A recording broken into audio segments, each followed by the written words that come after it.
They laughed at you, not because you were truly small, but because you had not yet stepped into the version of yourself that makes silence feel like power. And the strange truth is, people rarely laugh at strength. They laugh at potential that hasn't awakened yet, because unshaped potential is uncomfortable to watch. It reminds others of what they stopped trying to become, but what they didn't see was the internal war you were fighting every single day. Not the loud kind of war, not the visible struggle, but the quiet negotiation between who you are right now and who you know you could become if you stop delaying yourself. Every morning you wake up with two voices inside you. One says, stay comfortable, stay safe, don't risk failure, don't change anything. The other voice doesn't shout. It doesn't beg. It simply waits, patient, certain, like it already knows what you are capable of. And every day the choice you make between those two voices becomes your identity. That's the part nobody tells you. Your life is not shaped in big dramatic moments. It is shaped in the small invisible decisions you repeat when nobody is watching. The moment you skip something important and say, I'll do it tomorrow. The moment you feel the urge to improve but choose distraction instead. The moment you sense your own potential and politely ignore it. These moments don't look powerful, but they are building a pattern inside you. And that pattern slowly becomes your personality. That is why change feels difficult, not because you lack ability, but because you have practiced being someone else for too long. And still, something inside you never fully accepted that version. That's why this pain feels different. It is not just frustration, it is recognition, quiet awareness that you are living below your real level. And the longer you ignore that awareness, the heavier it becomes. Because potential doesn't disappear when ignored. It turns into pressure, and pressure always demands release. At some point, life stops feeling like normal days passing by and starts feeling like something is waiting for you, not outside, inside you, like your own future self is standing behind you, silently watching how long you will continue to delay meeting them. And that feeling is what most people misunderstand. They think discomfort means they are on the wrong path. But often discomfort is the first sign that your old identity is no longer enough to contain who you are becoming. That is why comfort starts to feel strange and distraction starts to feel louder, because your mind is trying to pull you back into something familiar. But familiarity is not the same as truth. Familiarity is just repetition, even if it is destroying you slowly. And this is where most people lose their direction. They confuse emotional relief with progress. They escape discomfort instead of decoding it. But you are not built to remain unchanged. There is something in you that reacts every time you see someone doing better. Not jealousy, but reminder. A reminder of a standard you once felt was yours. And every reminder creates tension. That tension is not your enemy.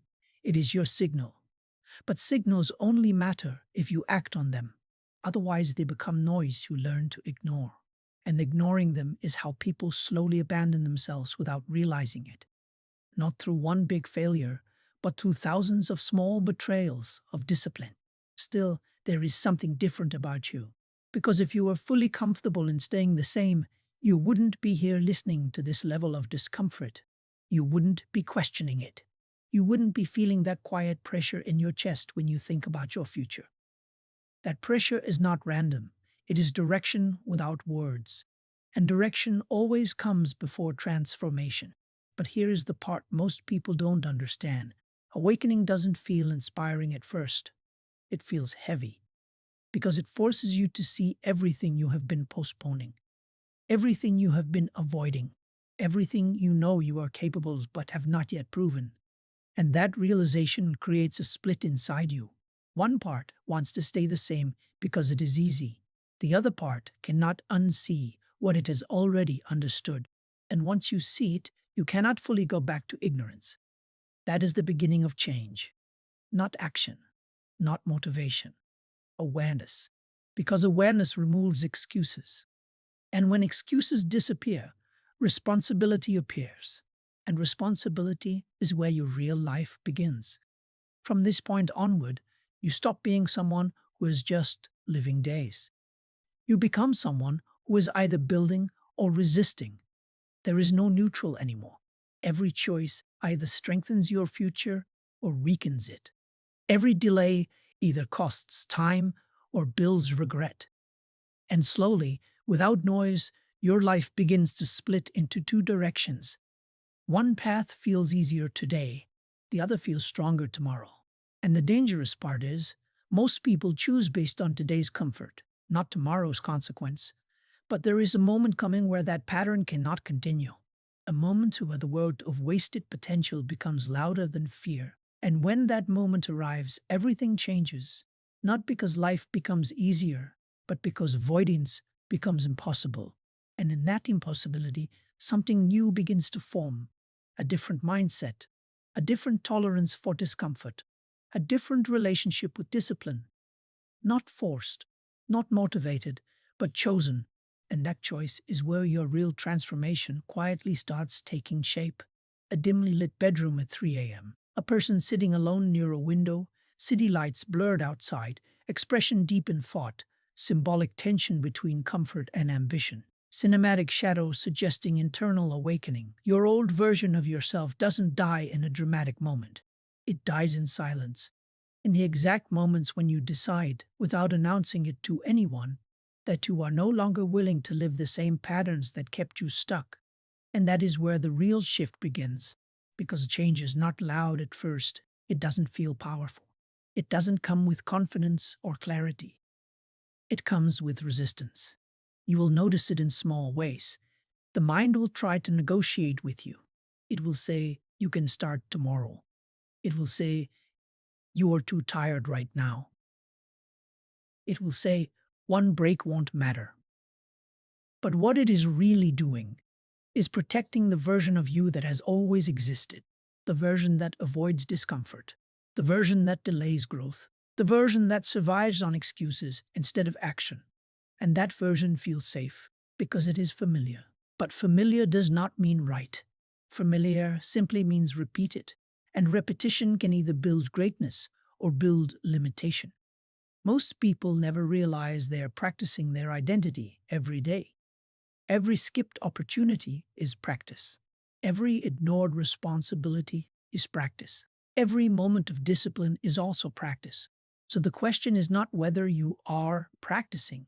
The question is what you are becoming through that practice. Because identity is not something you choose once. It is something you reinforce repeatedly. And the painful truth is this: you are always becoming someone, even when you are doing nothing, especially when you are doing nothing. That silence you keep returning to is not empty. It is shaping you. It is either building momentum or dissolving it. And this is where awareness becomes dangerous. Because once you see this pattern clearly, you can no longer pretend you don't know. You can still ignore it, but you cannot unsee it. And that creates pressure. Not external pressure, internal pressure, the kind that grows when your actions and your potential stop matching. And the longer that gap remains, the heavier everything feels. Even simple tasks begin to feel mentally expensive. Even rest stops feeling restful because your mind knows you are not aligned. It is not punishment, it is misalignment. And misalignment always demands correction. But correction is uncomfortable because it requires you to do something most people avoid their entire lives. Confront the habits that feel harmless but are actually shaping your limits. This is where discipline stops being the motivational idea and starts becoming a survival mechanism. Not because you are forced, but because staying the same becomes heavier than changing. And when that shift happens, your behavior begins to split. One part of you still wants ease, but another part starts valuing progress more than comfort. And that conflict is not weakness. It is the beginning of transformation. Because every strong identity is built through internal conflict that was finally resolved in favor of growth. But here is what most people miss. You don't become strong by eliminating struggle. You become strong by choosing which struggle you are willing to carry. The struggle of discipline or the struggle of regret. And one of them pays you back. The other quietly drains you. There is no third option. And slowly, life begins to reveal this truth through experience, not theory. You start noticing that avoidance doesn't actually remove pressure, it increases it. You start noticing that delay doesn't protect you, it accumulates consequences, and you start realizing something deeper. Your life is not stuck, it is being shaped by consistent decisions you are repeating without awareness. And that realization is where identity begins to loosen. Because once you understand that you are not fixed, you also understand that you are not trapped. And that realization is both freeing and terrifying. Freeing because change becomes possible, terrifying because responsibility becomes unavoidable. And in that space between those two emotions, a new version of you starts forming quietly. Not perfect, not confident, but aware. And awareness is the first real step out of limitation. Everything else is just continuation. A cracked mirror reflecting a single face with shifting expressions, symbolizing identity conflict. Dark cinematic lighting, subtle glow behind the reflection suggesting emerging transformation. The hardest part of change is not starting. It is continuing when nothing around you is rewarding you yet, when there is no applause, no visible progress, no proof that what you are doing is working, only repetition, only effort, only silence. And in that silence, most people begin to doubt, not because they are incapable, but because the brain is wired to demand immediate feedback. It wants evidence that effort is paying off. And when that evidence doesn't arrive quickly enough, it starts questioning everything. Is this even worth it? Am I wasting my time? Maybe I should stop. But what it doesn't understand is that transformation never speaks early. It arrives late, but permanently. And this delay is where identity is tested, because anyone can act when motivation is strong, but only a few continue when motivation disappears. And motivation always disappears. That is not a failure. That is its nature. So what remains after motivation leaves is something far more important: structure, routine, discipline, and the uncomfortable ability to act without emotional permission. This is where your old identity begins to resist more aggressively, not because you are doing something wrong, but because you are doing something unfamiliar. And unfamiliar feels like danger to the mind, even when it is growth.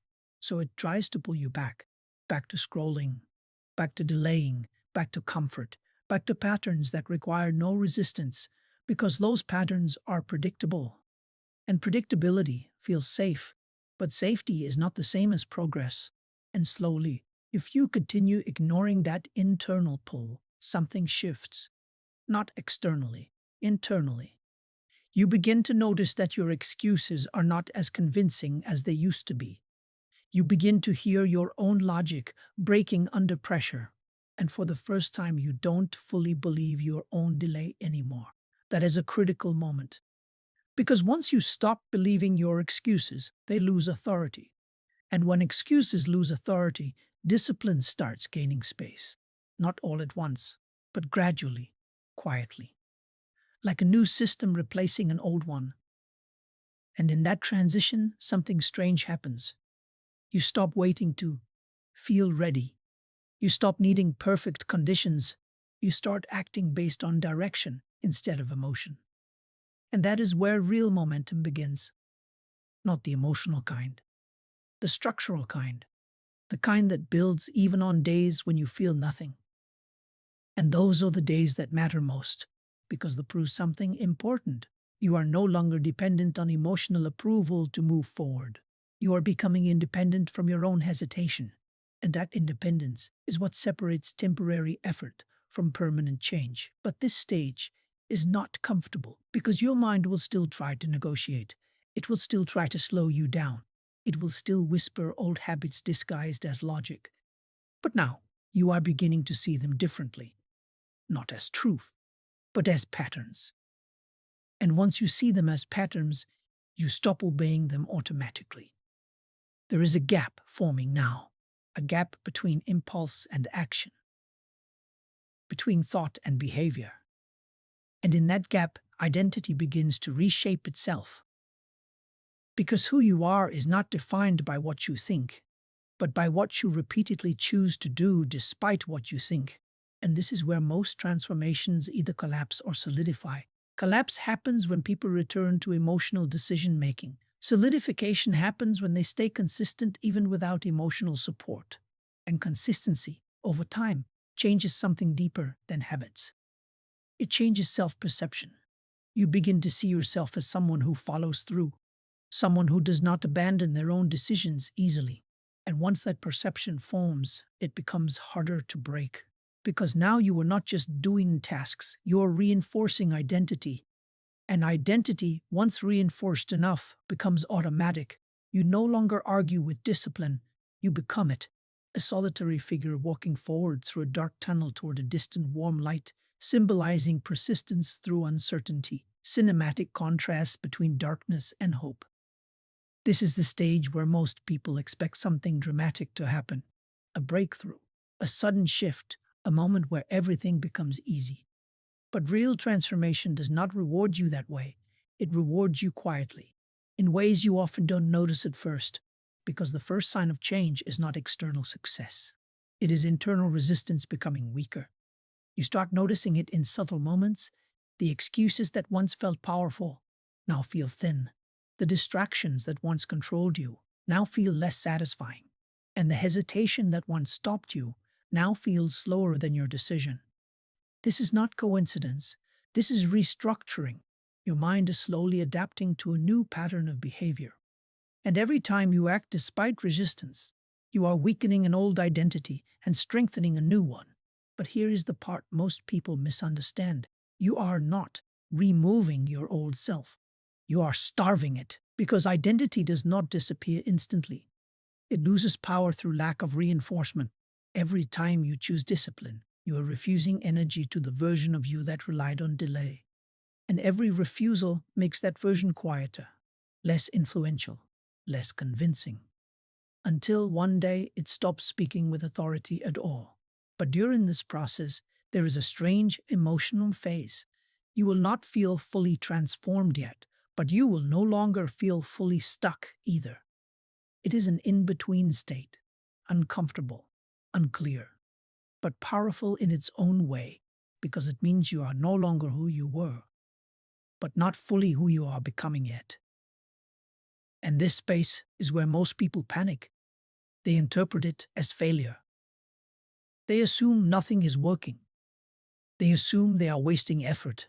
But in reality, this is the exact point where change is taking deepest root. Because surface level motivation creates quick spikes, but deep transformation feels like slow reconstruction. And reconstruction always feels like uncertainty while it is happening.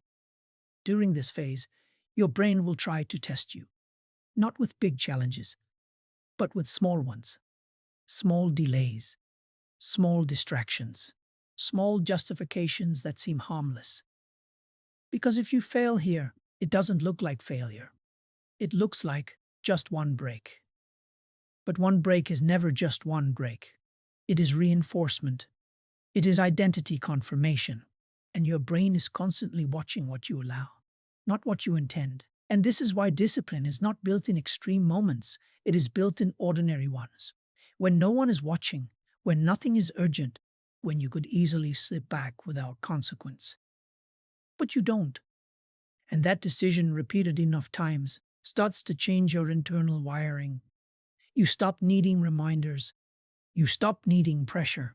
You stop needing emotional intensity to act. Because action becomes default, not forced, not debated. Default. And once behavior becomes default, identity begins to stabilize. You no longer feel like someone trying to change. You feel like someone who has changed their direction. And direction matters more than speed. Because speed without direction only increases confusion. But direction, even slow, creates inevitability. And inevitability is what eventually makes people around you notice something different. Not because you announced it, but because your behavior stopped matching your past patterns.